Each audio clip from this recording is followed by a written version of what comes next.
Say hi.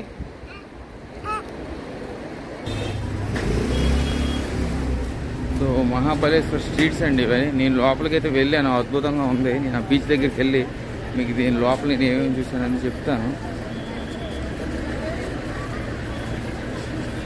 So ఇక్కడ చాలా shops ఉన్నాయి. ఇక్కడ మనకి గోకర్ణ మెయిన్ బీచ్ దగ్గర ఈ టెంపుల్ ఉంది.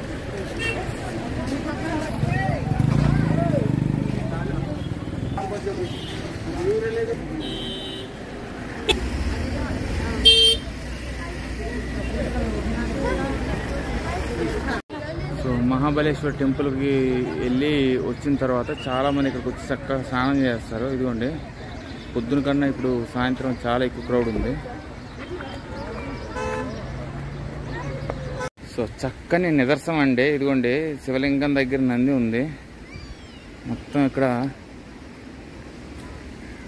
చాలా ఎవరి నాకు తెలిసి చూడలేదు లింగాలు, నాగదేవత చాలా ఉన్నాయి.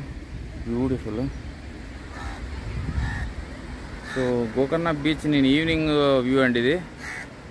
వ్యూ అయితే చూడండి, జనము ఒక పోస్తే రాళ్ళు కిటకిటకిట్లు ఆడుతున్నారు. ఎంతమంది ఉన్నారంటే అంతమంది ఉన్నారు. నాకు నా మొబైల్ చాలా దూరంలో ఉన్నాను. నేను దాదాపు 1 కిలోమీటర్ దూరంలో ఉన్నాను.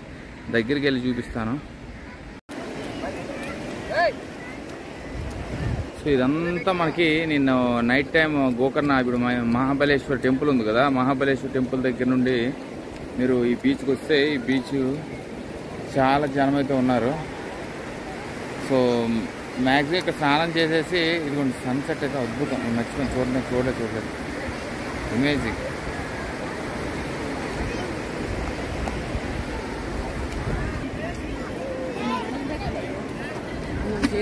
బీచ్ అయితే ఖాళీ లేదండి.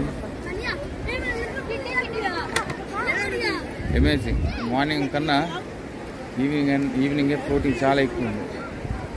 ఎందుకంటే ఈవినింగ్ 5 o'clockకి మహాబలేశ్వర్ టెంపుల్ ఓపెన్ అవుతుంది కాబట్టి చక్కగా వచ్చి ఆ దేవుడిని దర్శించుకొని ఇక్కడ స్నానం అయితే చేస్తారు కాబట్టి ఫ్లోటింగ్ అనేది విపరీతంగా ఉంటుంది. చూడండి, నేను కనిపించకపోయినా కూడా మీకు బ్యాక్గ్రౌండ్ అయితే సన్సెట్ అనేది అద్భుతం, మహా అద్భుతం. చాలా చాలా బాగుంది. So beautiful.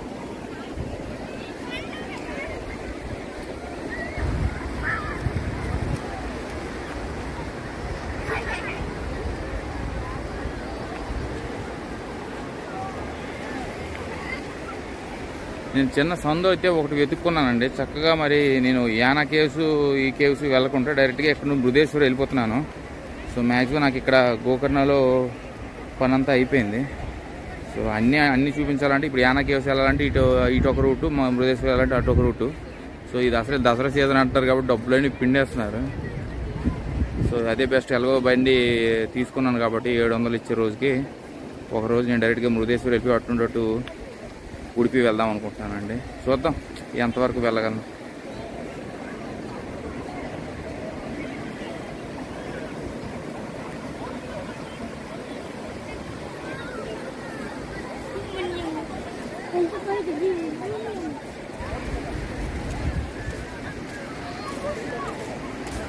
సో ఇంక బీచ్లో ఉండే కొద్దీ ఉండేటట్టే ఉంది. నేను అయితే ఈ రోజుకైతే నా వ్లాగింగ్ అయిపోయిందండి. ఈ రోజు అయిపోయి రేపు ఈ గోకర్ణ బీచ్ దగ్గర నుండి బృహదేశ్వర్ వెళ్ళిపోతున్నాను.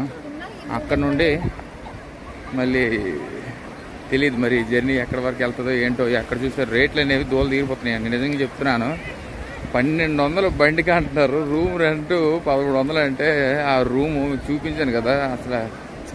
ఓకే, బట్ అంతా ఇదేమైనా న్యూ ఇయరా ఏంటి దసరా అని చెప్పేసి వాళ్ళ ఇష్టం అయిపోయినాయండి. 5 కిలోమీటర్లు గోకర్ణ రోడ్ దగ్గర నుండి నా రూమ్ డ్రాపింగ్కి 800 రూపాయలు తీసుకున్నాడు. నాకు ఇవ్వడానికి మైనస్ ఒప్పలేదు. 5 కిలోమీటర్స్కి 800 ఛార్జ్. నేను ఇంకా నడిచి వెళ్ళిపోయినా పర్వాలేదు, బాగుండేది. సో ఓవరాల్గా అయితే గోకర్ణ మెయిన్ బీచ్ అనేది వన్ ఆఫ్ ది బ్యూటిఫుల్ అండి. చక్కగా భద్రకాళి, నెక్స్ట్ మహాబలేశ్వర్ టెంపుల్ ఇవన్నీ కూడా ఉంటాయి బీచ్లో. చక్కగా చూడండి. నాకైతే స్నానం చేయాలని ఉంది కానీ ఇప్పుడు నేను రూమ్కి వెళ్ళి వేరే పనిలో ఉండాలి. సో ఇదేనండి విశేషాలు. గోకర్ణ బీచ్, దేవాలయాలు, ఫోర్టు.